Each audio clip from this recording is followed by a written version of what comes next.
Hey guys, Rich here with Brotherhood Reviews, and we're back talking about Volume 3, Road to Laugh Tale. And before we get started, I want to say, can you please like, comment, and subscribe if you like the content I'm bringing you guys. Also, the next 7 days, I will be in Texas for DreamCon. So if you are there, I hope I see you guys there. Also, I will be doing like a 7-day vlog with my cousin while I'm out there. It doesn't start until Saturday, Friday, but we're getting there on Tuesday, and we're supposed to be meeting up with some people. So I'll be doing like a little vlog while I'm there. So please, if you wanna see it, be a part of it, definitely link up with me and we'll talk. We'll talk on camera and we'll have a good old time. But anyways, Road to Laugh Tale Volume 3 is out.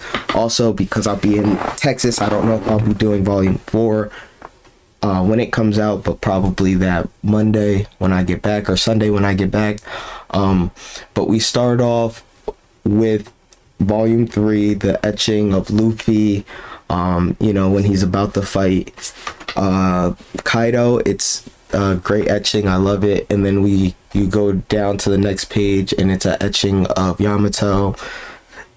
The context, next, deep data there. This is a very deep one again.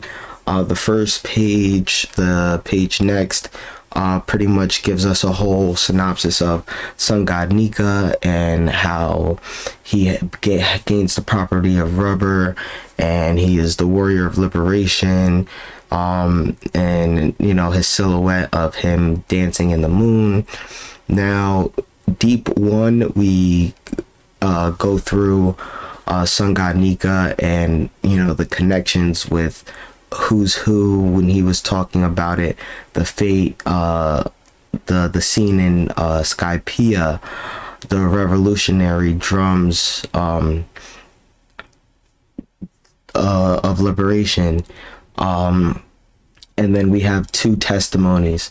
Who's testimony, where he was talking specifically about the gods and how they were the old slaves worshiped this sun god, and how he was supposed to come and liberate them. And the second testimony is the 5 elders and how they are saying that this fruit hasn't been awakened for 800 years, and the fruit is named after a literal god, which is amazing, because it's like it gives us more lore between about the One Piece world in itself, and the fact that we're getting it in more of like a compact form. It's great. And now we go down a little bit more, and it talks about Joy Boy's apology, and who if the new Joy Boy is ready to appear.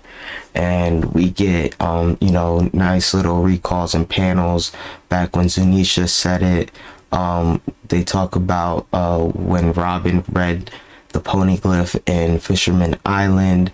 They're talking about how 800 years ago that there was a Poseidon that helped that Joy Boy, and that the new Joy Boy is supposed to help Shirahoshi, is the current Poseidon. And now this is the craziest part of this. We get a 2-page data about the devil fruits. Now the first page is straight paramecia. There's like 30 people in the verse that has a paramecia devil fruit, and they're all listed. I'll pop the list up, but it's a lot to go over, so I'm not going to name everybody, but it gives a description of the paramecia type, their abilities and what they naturally can do. And then they break down the paramecia awakening abilities to honed to another level of mastery. At this stage, one can use their powers to also affect their surroundings, which greatly broadens broadens the scope of abilities. And then they give us two examples with the string fruit and the magnet fruit, how the string fruit was able to turn its surroundings into strings, and he was able to manipulate it like that.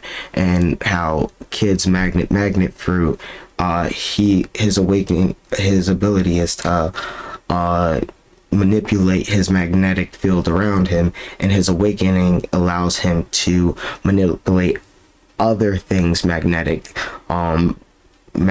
pulse around them. So it gives us, two great examples of how it works, and depending on the fruit and depending on the scale of the ability it gives you is going to depend on the type of awakening. Now they also go over the Zoan, ancient Zoan, mythical Zoan, all on the next page.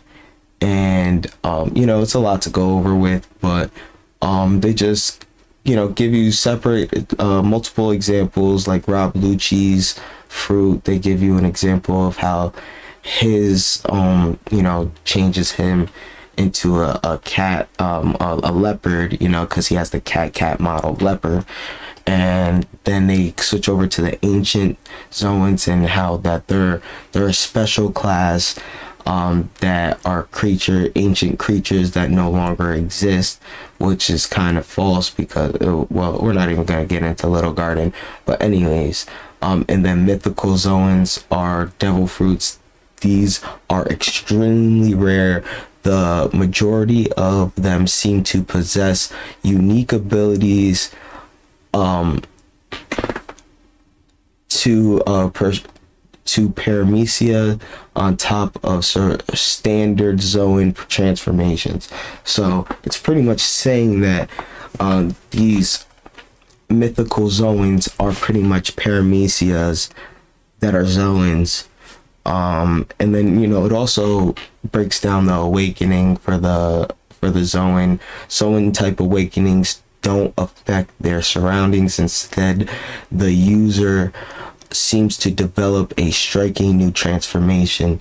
So pretty much it's saying that like an awakened Zoan just gets stronger, and it looks different. That's how it awakens. It's not anything physical, well, I mean, obviously physical, but it's not anything like surroundings. But like, with Luffy's, we saw him pick up the ground. And also on the list of names for the mythical Zoans, human fruit model Nika is highlighted in black too. So, and I forgot to mention this earlier, but they also had the Gumu Gumu no Mi on the first page of the data book. So it kind of is like making me think, is his fruit really two devil fruits in one? You know what I mean? So is that why his is different from all the other mythicals from what it's saying? Because he did get stronger and all that, and he did get a new form, but he was also able to do things that mythical Zoans can't, as but anyways, Kaido even mentioned it in the fight. But who knows? This is great. The rest of it is just etchings. I will have the links in the description, so I highly recommend you guys check it out. Hope you guys are having a good day, time, night, whenever you guys are listening to this. Thank you.